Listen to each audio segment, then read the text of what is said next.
Hey, it's Don, the Auction Professor here. Today I wanted to throw out something that I've discussed in the past. We have a ton of listings, so at some point, at least once a month, I'm running tests on listings to see if titles can be changed around or any other feature or function I can do to increase my chances of selling the item.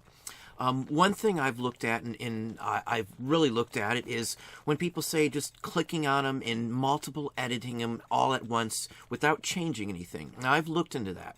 I've got an IT degree. I actually set up SQL databases in school for like almost a year. I've done it, for industry for several projects as well. So I have a good working understanding of database, how they work, which is what eBay is. For something to work to actually affect your visibility or ranking or anything else in the listing, you actually have to do something with the listing. You can't just click edit and then click save and then you're done, because you're not changing anything. Everything is still pulling and doing everything it did before you did that edit. There's nothing different. The one thing I can tell you though is that if you list every 30 days, relist every 30 days instead of doing the automatic, and then wait 24 hours before you relist those items, I have a honest, repeatable occurrence of higher sales from doing that. So literally, if it ends on one day, I wait more than 24 hours to relist it. Now I'm going to go into why this works and why I think it works anyway. Again, I do have an IT background. I've set up databases from, basic just scratch and SQL coding, as well as some other database construction. We've done functionality tests. We've, done penetration tests with injections of code and things like that, and scripts. So, I have a good understanding of it. I've got a Net Plus certificate. I've got a Safety Plus certificate, as well as a few other ones. So, I'm not some idiot here, but when you click onto a listing just to edit it, you're not changing the key factor that eBay tracks everything by, which is the actual item numbered page. Now, there's a basic form that eBay has for everybody's listing that all this information goes into. But the page, the information with your item number is stuck to that. Until you change that item number, anything you do is not going to affect it.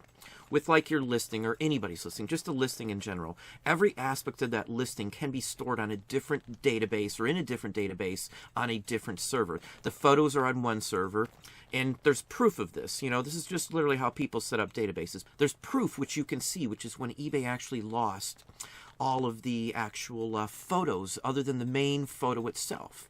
That just shows that those photos are not on the same page. It's pulled through, and literally what I was given is that the links were broken. So, and that only happened on listings that were good till cancel, which I had a bunch of. I did lose a lot of photos. No big deal. It's water in the bridge. It's already been fixed, but the point is that we know that things do change and that the links change.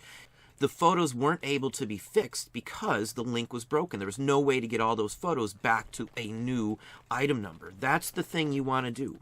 Editing or doing something without changing anything is not going to do you anything, because you're stuck with that same item number. That page and all information, all of the reasons why eBay may rank you higher or lower is tied to that page. So no matter what you do, if you are not changing anything, nothing is going to change with the sales. And I know people say they have sales on items when they do that. There's no way for you to say that you wouldn't have had sales if you didn't do that in the first place. There's no rules that say that you're going to sell so much a week, so much a day, every single week. It just doesn't work that way.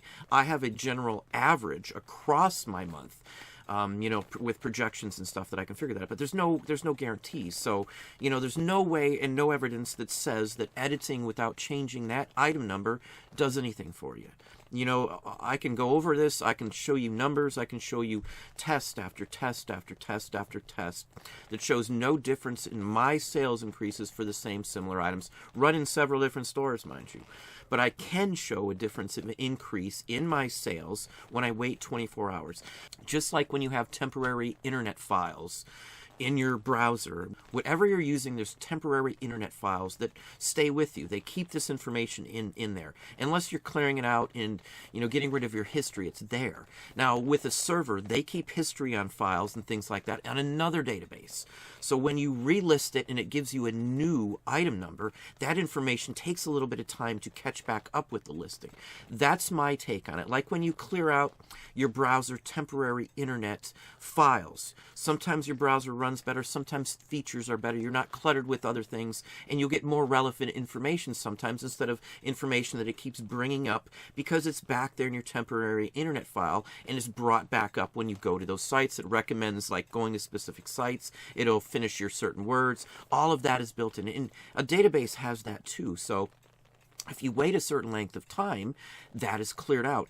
As a database, I did networking administration as well too. We set up networks. I have a Microsoft cert and the whole works. So I understand how all that works. We have a network here, and for our own business that pulls off all of our PCs and laptops, and we can converse and the whole works. So it's a practical thing. So with like the internet, the temporary internet files, these databases have these same similar style of files.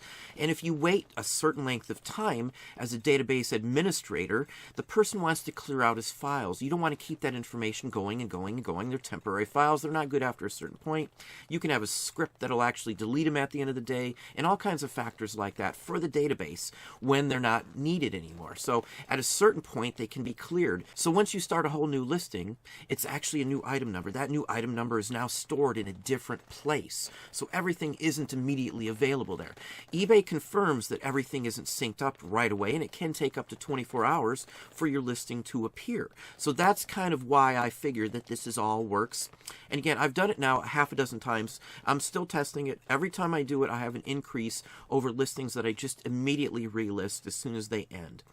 I'm literally been switching over listings, constantly from good till cancel to 30-day. I know it's a little more work, but I do get a better result on it. And again, I do wait 24 hours before I relist that item, and it does seem to honestly increase. With spending 6 years in college, I can tell you the one thing that I do, and it always helps me, is research. And numbers do not lie. You can skew stuff, your results or whatever the case may be, but a percentage, a number, a total, compared to another total don't change. It's the same numbers. I get the same figures.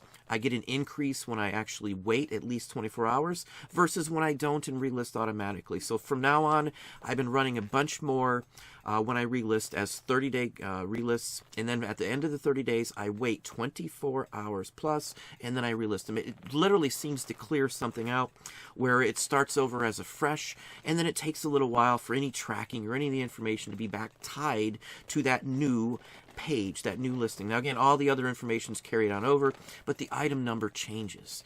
That's the key to the information. You've got to have a fresh item number. It's got to be a whole new listing, basically. You can't just edit it. It just doesn't work that way. eBay's system is way smarter than most people give it credit for. Once you've delved into, trying to trick it in a safety class and trying to figure out how to stop things like that, you understand that you can't just trick it by doing something simple by hitting, edit. It's way smarter than you're giving it credit for. It's tons of coding, tons of layered and scripts and all kinds of other things, PHP and all these other things all wired into there, all into one process. So there's just no way to just trick it by clicking a button, edit, and then clicking save, and it's done. It just doesn't work that way. Luck of the draw is you're going to sell some of those anyway. If you don't have a ton in the store, that's one thing. If you haven't done your homework and researched the items, that's on you as well too.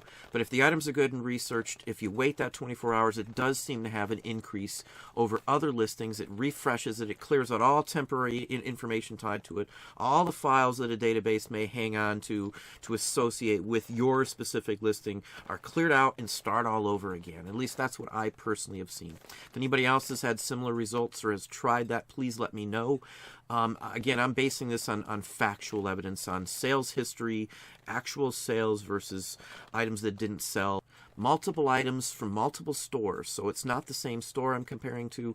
I'm not mixing and comparing apples to oranges. I'm comparing apples to apples. Doing this for 6 basic cycles, 30 days at a shot. So that's basically 6 runs of 30 days. I do have the increase. It's a marketed increase. So it's not just some little small number. It's enough to say that something's going on and I do have an increase. And again, the explanation seems to hold water with, the logics, how the database is set up. Basically, your listing page, as I said, the text, your description comes from one spot. It can be on a different database. It could be on the same one. It could be on a different server. It could be spread out. Every single aspect. Your photos could be on one server. The main image could be on the page itself, and all the other ones are pulled in later on. That's why sometimes something doesn't load on your page, or you won't see all the photos immediately, because they're pulled from another server. It may be tied up. Some photos could be scattered out. So like if you're adding photos later on, they could be on a different server than photos that you've already had up on that same listing. So all of that information can be pulled from who knows where and stored anywhere. So that's why I think it works. The evidence seems to state that it does. So anyway, if you try it out and it works, please let me know. But again, it has worked. It does show an increase in our sales. So hopefully that gave you some ideas and some thoughts. If you enjoyed the video, please hit the like button down below. You can also hit the bell icon to be notified when I post new content or go live. Subscribe and tell a friend.